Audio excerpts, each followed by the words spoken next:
छोटी लड़की है लेकिन पढ़ी लिखी है। अब क्या मुझे और ज्यादा उनको पढ़ाना पड़ेगा, ट्यूशन देना पड़ेगा? तभी तो उर्दू उर्दू उर्दू कर रहे हैं। उर्दू घर का वो करिश्मा कि आप एक हाथ से कुछ और दिखाओ, दूसरे हाथ से कुछ करो। आपने दो अलग अलग चीजों को कैसे जोड़ा ना? पहली बात ये, दरबार मूव दोबारा शुरू करने के बाद हमारी जिम्मेदारी बनी कि हम अपने मुलाजमों को ठीक तरह से जो है अकोमोडेशन प्रोवाइड करें। कुछ यहाँ बिल्डिंग पहले से बन रही थी, कुछ में काम जो है वो मुकम्मल करना बाकी रहा था, लेकिन मैं स्टेट डिपार्टमेंट का और उनके तमाम अफसरों का शुक्रिया करता हूँ कि उन्होंने बहुत जल्दी ये सारे काम मुकम्मल किए और दरबार मूव से पहले ये तमाम बिल्डिंग जो हैं उनको अब मुलाजमों के हवाले जो है अलॉट किया जाएगा। लेकिन उसके साथ साथ बहुत ज़रूरी है कि हम जहाँ तक हो सके श्रीनगर शहर को थोड़ा सा डिकंजेस्ट बनाएं। ये इलाका एक अच्छा एरिया है जिसको हम आगे जाके डेवलप कर सकते हैं एम्प्लॉयज़ के लिए, सीनियर अफसरों के लिए, यहाँ तक कि हमारे जो ऑनरेबल लेजिस्लेटर्स हैं उनके लिए भी यहाँ जो है अकोमोडेशन जिस तरह दिल्ली के पैटर्न पे, चाहे वो बाबा खड़क सिंह मार्ग हो, चाहे वो न्यू मोती बाग हो, जहाँ वहाँ इस तरह की अकोमोडेशन डेवलप की गई है।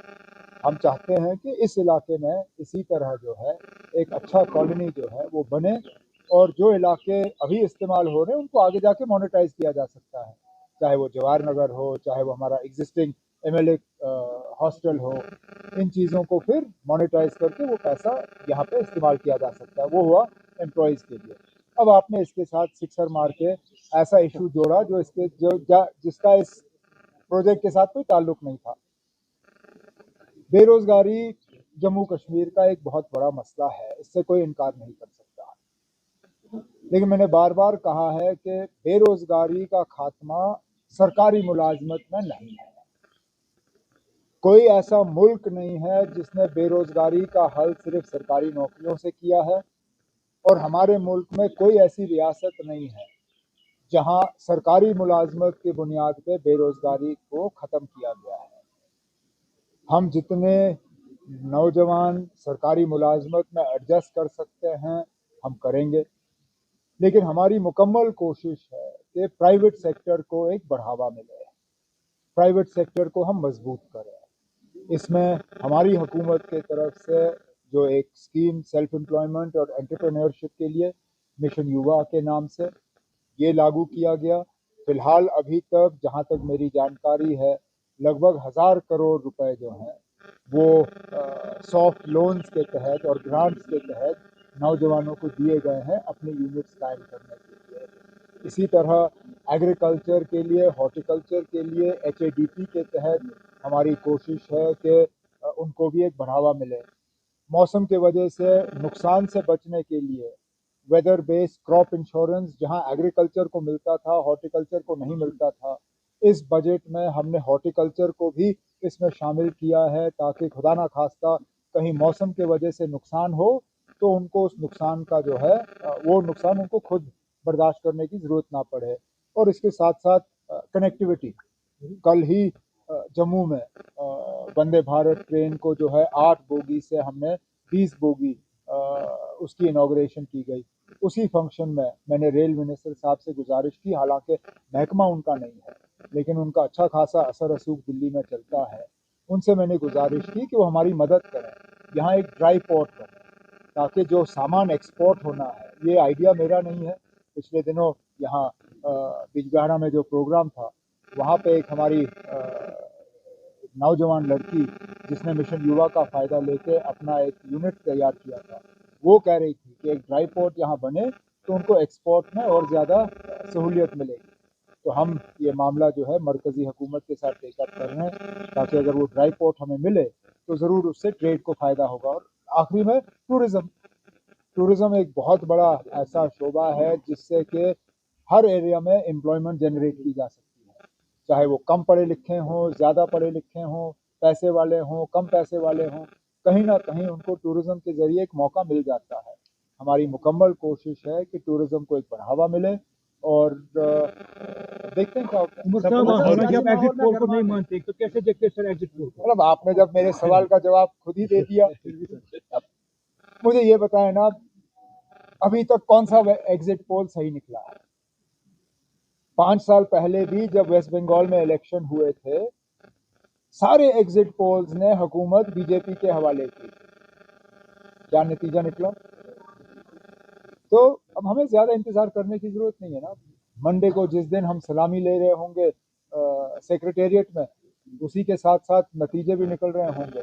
और जहां तक मैं समझता हूं, ये एग्जिट पोल जो है ये सब एक बार फिर गलत साबित होंगे। एक ने तो अपना एग्जिट पोल छापने से इनकार किया क्योंकि शायद उनको नतीजे एग्जिट पोल के अच्छे नहीं लगे, तो उसने एग्जिट पोल ही अपना बंद कर दिया। ये सिलसिला चलता है। मैं समझ गया, there is no droppage of Urdu. अब अल्लाह बचाए इन लोगों से ना, जिनको सच और झूठ में जो है फर्क नजर नहीं आता। बदकिस्मती से ये जमात और इस जमात की कयादत, इनको झूठ के अलावा कुछ नजर नहीं आता। हमने उनसे कहा ना, खुदारा हमें वो ऑर्डर दिखाइए जिसके तहत हमने उर्दू को ड्रॉप किया हो। आपने सिर्फ वो ऑर्डर दिखाया जिसमें हमने पब्लिक कमेंट्स मांगे।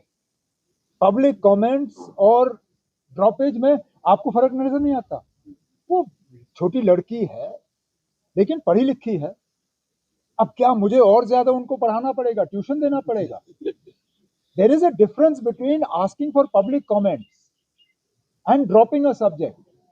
ड्रॉपेज की फाइल आज भी मेरे टेबल पे है, मैंने उसको मंजूरी नहीं दी है। मैं फाइल का नंबर दे सकता हूं जिस फाइल के तहत ये प्रपोज किया गया है, मैं उससे इनकार नहीं करता हूं। डिपार्टमेंट की तरफ से प्रपोजल आया है, उस प्रपोजल को मैंने मंजूरी नहीं दी है, ना देने का कोई इरादा है। लेकिन पब्लिक कमेंट्स मांगना ये हमारी जिम्मेदारी बनती है। We are an elected government, we have to take feedback from the people. हमने पब्लिक कमेंट्स के लिए ऑर्डर जारी किया।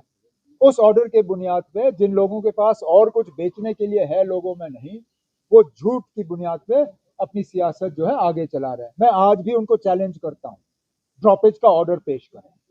अगर हिम्मत है पेश करिए, मैं भी देखूं। उमर साहब, आज पीडीपी ने राज्यसभा में बीजेपी को सपोर्ट किया। इलेक्शन हो गए ना, अब आप देखिए क्या क्या हाइक नहीं होता। आरटीआई में आज गैस के सिलेंडर भी हाइक हो गए, कमर्शियल 900 रुपए कुछ कमर्शियल सिलेंडर पे कीमत चढ़ गई है।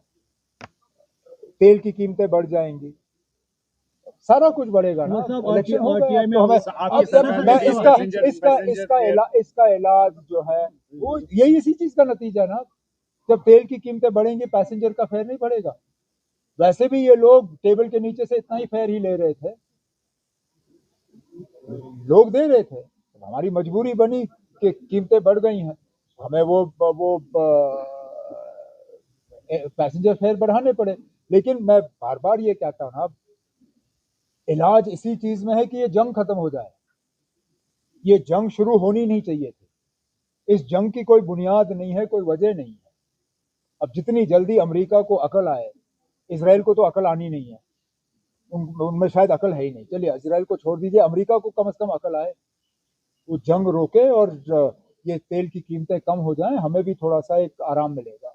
लास्ट वन, आरटीआई में साबित हुआ है कि पीडीपी ने बीजेपी को राज्यसभा में जिताया है। तभी तो उर्दू कर रहे हैं। ये वही ना जादूगर का वो करिश्मा कि आप एक हाथ से कुछ और दिखाओ, दूसरे हाथ से कुछ करो। क्योंकि उन्होंने बीजेपी की मदद की राज्यसभा के इलेक्शन में और वो चाहते नहीं है कि लोग इसके तरफ तवज्जो दें, तो उर्दू की बात कर रहे हैं। हालांकि उर्दू के मामले में जैसे मैंने कहा, झूठ के अलावा और कुछ नहीं है। लेकिन पीडीपी अब वो कभी अपनी हरकतों से बाज नहीं आएंगे।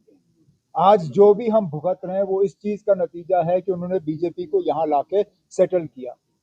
आज भी वो अंदरूनी तौर उनकी मदद कर रहे हैं। सर लास्ट क्वेश्चन, आपने प्रीवियसली ईवीएम पर अपना आर्ग्यूमेंट जो रखा था कि ईवीएम की चोरी इस तरह की चीजों पे आप विश्वास नहीं करते। तो ये last night there was a high drama outside strong room in Bengal, Mamata Banerjee was there. So आप इस चीज को इस पे क्या कमेंट करेंगे? जिस तरह की मैंने हमेशा ये कहा है कि ईवीएम्स जो है प्री पोल रिगिंग पे मैं नहीं मानता हूं। पोस्ट पोल ईवीएम की रखवाली करना वो हमारी जिम्मेदारी बनती है।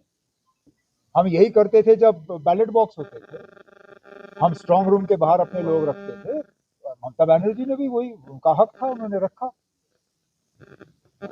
ईवीएम और जो ये लोग कर रहे हैं एसआईआर के जरिए, दोनों में फर्क है। आज चोरी ईवीएम के जरिए नहीं हो रही, आज चोरी बदकिस्मती से इलेक्शन कमीशन के जरिए एसआईआर से की जा रही है। और ये इसलिए ये वेस्ट बंगाल का इलेक्शन जो है इतना बड़ा एक सबके लिए चैलेंज है, क्योंकि खुदा ना खास्ता अगर ये एसआईआर वाला सही मतलब इनके नतीजे सही निकले तो ये हम सब के लिए बहुत खतरनाक साबित होगा। इन्होंने वोटर लिस्ट से वोटरों को हटा के जो वहां इलेक्शन को रिग करने की कोशिश की, इस चीज से हमें बचना होगा। ईवीएम तो है वो तो मुझे नहीं लगता उसके साथ कुछ हो सकता है। Thank you so much.